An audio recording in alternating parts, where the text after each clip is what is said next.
میں نے بہت لوگوں کو خوشحال ہوتے دیکھا ہے، بامراد ہوتے دیکھا ہے، قرضے اترتے اور قرضوں کے بوجھ ہٹتے میں نے یہ دیکھا ہے، اور بہت تجربہ، بارہا تجربہ اور زندگی کا ایک حصہ میرا گزرا ہے ان روحانی مشاہدات اور تجربات میں۔ آج بھی طالب علم ہوں میں نے اس کے بہت تجربات دیکھے اور بہت مشاہدات دیکھے۔ آپ اس پہ ٹائم نوٹ کیجئے گا، کبھی بھی 10 منٹ سے زیادہ نہیں لگتے۔ توجہ سے دھیان سے پڑھیں بھی تو 10 منٹ لگتے ہیں۔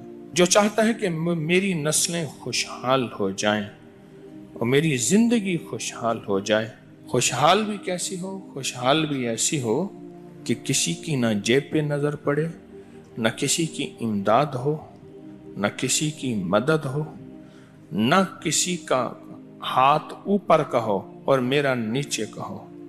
بالکل ایسا نہ ہو، ایسا نہ ہو۔ اللہ غیبی نظام چلاتا ہے، اس کے خزانوں میں کوئی کمی نہیں ہے۔ اللہ غیب سے اور غیبی نظام چلاتا ہے اور غیب سے عطا کرتا ہے۔ لیکن جو میرا تجربہ ہے خوشحالی کے لیے، اس کی ایک وجہ اور بھی ہے۔ انسان اس وقت کچھ مصروف ہو جاتا ہے، اس کی زندگی میں مصروفیت ہوتی ہے۔ کتنے لوگ ایسے ہیں جنہوں نے آج تک سورج نکلتے نہیں دیکھا۔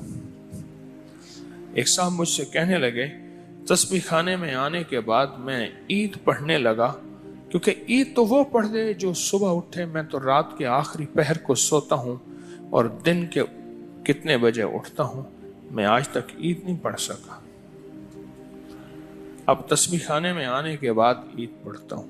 اس کو میں نے بہت لوگوں کو بتایا اور بہت لوگوں نے اپنے تجربات مجھے بتائے اور مشاہدات مجھے بتائے۔ میں نے کئی لوگوں کو صرف چاشت کے عمل سے، فرض نماز تو پڑھتے ہیں، نوافل میں چاشت کے عمل سے خوشحال ہوتے دیکھا ہے۔ فجر کی نماز کے 1 گھنٹے بعد چلو طے کر لیں اشراق ہے، اشراق کے 1 گھنٹے کے بعد چاشت، بس آسان آپ کو طریقہ بتا دیں۔ فجر کے 1 گھنٹے کے بعد کیا؟ اشراق کے نفل، ٹھیک، اور اشراق سے 1 گھنٹے کے بعد چاشت کے نفل۔ دکان ہے، دفتر ہے، کاروبار ہے، جہاں بھی ہے وہاں ذرا تنہائی میں بیٹھ کے پڑھ لیں۔ اور چاشت کے کتنے نفل ہوتے ہیں؟ ہاں جی، کم از کم 4 نفل ہوتے ہیں۔ وہ 4 نفل ایک ہی سجدے سے بھی پڑھ سکتے ہیں، جدا جدا بھی پڑھ سکتے ہیں، یعنی چاروں ایک ہی سجدے سے پڑھ سکتے ہیں، جدا بھی پڑھ سکتے ہیں۔ جو یہ فیصلہ کر لے کہ میں نے اشراق پڑھنی ہے، چاشت میں یہ نفل چاشت کے پڑھنے ہیں، اچھا یہی نفل، یہی عمل اشراق میں بھی پڑھ سکتا ہے، لیکن میں نے جو تجربے کیے ہیں چاشت کے، اشراق کے اپنے فائدے، اس کی اپنی تاثیر، نہ انکار ہمیشہ اقرار۔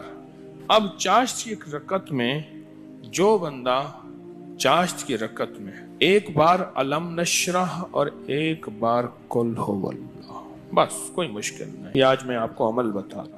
پہلی رکعت میں سورۃ فاتحہ کے بعد 1 بار علم نشرح اور 1 بار سورۃ اخلاص، سورۃ قل هو اللہ۔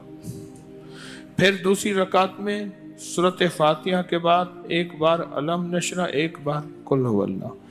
تیسری رکعت میں سورۃ فاتحہ کے بعد 1 بار علم نشرح اور 1 بار قل هو اللہ۔